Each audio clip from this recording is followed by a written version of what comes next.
So I have a leaking toilet problem, and today I'm going to try to fix it by replacing it. Basically, the water overflowed right here and it leaked down that white tube. It doesn't leak a lot, but it's still leaking, so I'm losing water. And the black part, like the bubble part, was not supposed to be under the water like that. So we're going to try to change that today. So what do I all need to fix it problem? First, I need a universal toilet fill valve and flapper. This thing cost $9.97 at Menard. Then I will need a 12-inch toilet connector. This thing costs $5.84 at Menard. And some pipe thread sealant. This thing costs $6.79. And to change out the valve, it's called angle valve. This thing costs $8.97. All at Menard. So that's what we need to fix my toilet leaking problem. So now we're gonna do a fill valve and flapper chain. Water drained out. You got it. And taking off the supply line right now. We would shut the valve off normally down here, but this one's defective, so we're going to change that too out while we're at it.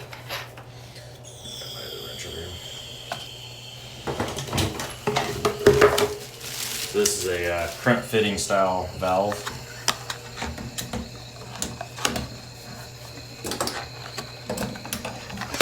And we bought the valve to change it out and did what it looked like at Menard also. How much it did cost? I think around $5 to $10. They're not that bad. Okay. We want a quarter turn instead of the normal rubber valve. The one that was in here is defective, so that's not too uncommon. So we're not changing out the whole thing, we're just changing out the part. The crimp's already on there, so we will be using some of, I don't know what they call it, pipe thread sealant. It's good for plastic and metal. I put a little bit of that on there just to make sure. Matt here, my handyman, so he know how to do it all. My go-to guy. Yeah, we had a foot toilet leaking, and then somehow the valve to shut off the water did not work, and it started to leak down here too. So now we're gonna change that out, and hopefully once we change the toilet valve and flapper, it will stop the leak.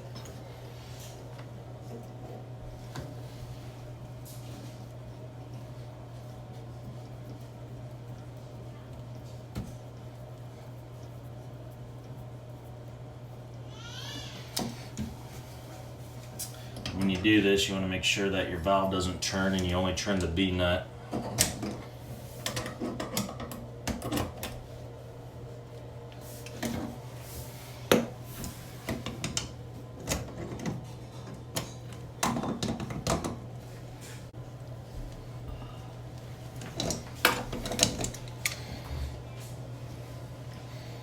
And did you say what kind of tools we need? I use channel locks. You can use crescents. These are special vice grip. I forget what they call them. Just a slip grip or something. Okay. I like these kinds, but a lot of people like crescents. Pretty much anything. As long as you get the two sides, you hold this in place so it don't move, and then turn the nut only until you crimp that down. All off. There's a nut on the bottom of this thing here. That comes off. That's why you want to make sure you drain all the water out of the bowl. Don't let the bottom of it sit down, or it'll just pour all over your floor. Well, that's good to know. So I wouldn't have known that. this is what normally moves up and down. What we think is it's defective. It's holding water, so it wasn't floating. So this is what we're changing out. And new one. There's a rubber gasket in here somewhere. Now to make sure you have this guy on first on the inside, because that's where you're trying to seal it from. And you put that groove down so that way it goes into the hole in the bowl. And when you place it in there, you just place it. Actually, I want to install the hose first. I think it's easier. You can do it either way, it don't matter. So you put the hose on there like that. Set it right back down in there. Make sure that groove fits in that hole. You can put your flat side up and screw it tight, hand tight. You shouldn't need any tools to tighten this down.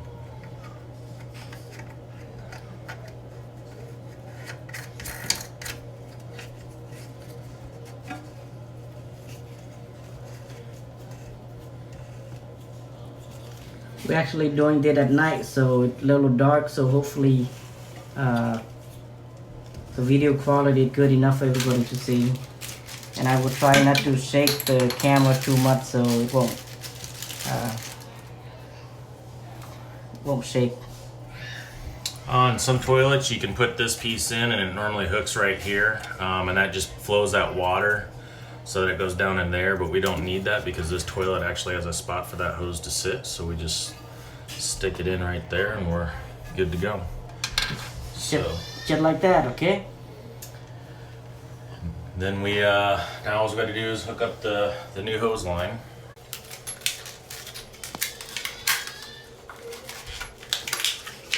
These are just some adapters in case you have some different settings, but we don't need none of that. So just because I don't like stickers on my stuff. I always change these out anytime I take them off, normally just because it's just to make sure you don't ever have leaks. It's kind of a one-time use rubber on there normally. And then you kind of bend this just a little bit, but you don't want it to kink. Get it on there straight and just tighten it down, finger tight.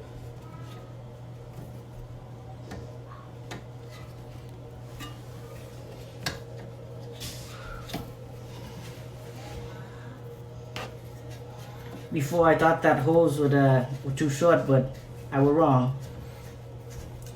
Done enough of these to know.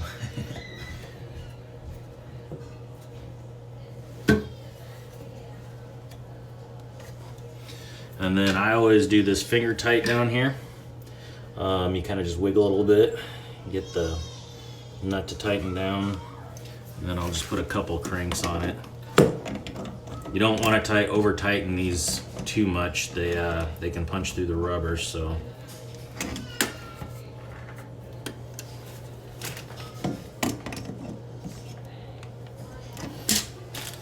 And just like that, it hooked up.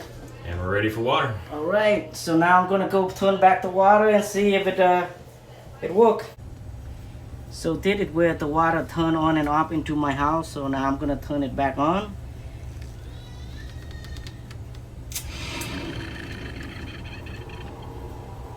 It's kind of tough, so I have to put a screwdriver in there to help me make it easy when I need to shut the water off or turn it back on. So okay, so the water back on. It is running. There's no leak down there. Can we shut the water off down there? Try it. Yep. So that shuts the water off. Okay. And I'm going to adjust this actually first. What we do, I always screw these things up a little bit. You want to try and get it up to the water line there. And okay, so water line. yep, so we can actually adjust this now. Right now we got it as high as we can go this thread here because that water will fill it further. So I'm gonna actually drain it one more time and adjust that up a little bit. So we will drain it out.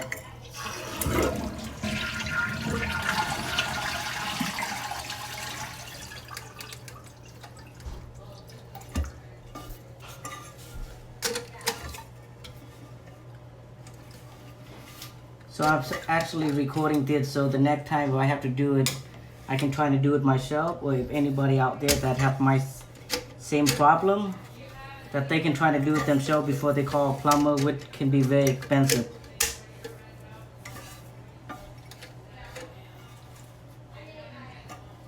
I guess sometimes you should have to do it yourself before you have to call the expert.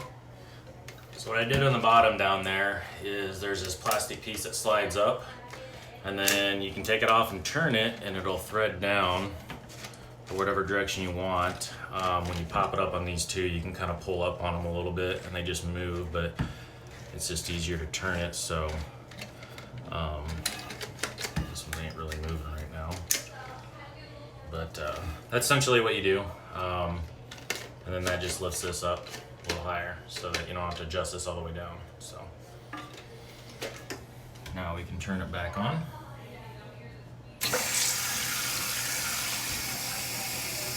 So what you guys can see, the valve that we just chained down here to shut the water off, just in case we need it, it is working like we expect or we want. Is there any leak? No, there's no leaks. Okay, so I that always means just check and make sure with it on and off. Yep. And now we gotta see if this thing works the way we want it to. Like anything, just kind of look it over every couple days to start with, just to make sure, you know, there could be something that always happens. So always just kind of, with anything water-wise, I always like to look at it and make sure that it's still doing good.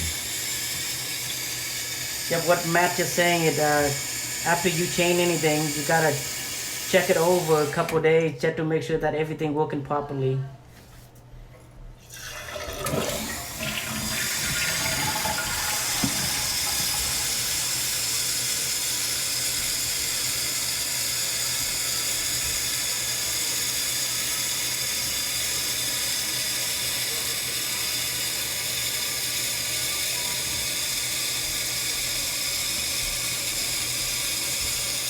For somebody who done it before, it doesn't take too long, probably 10 minutes. But for somebody who never done it before, it could take a couple hours. So thank goodness for people that know, and thank goodness for YouTube sometimes.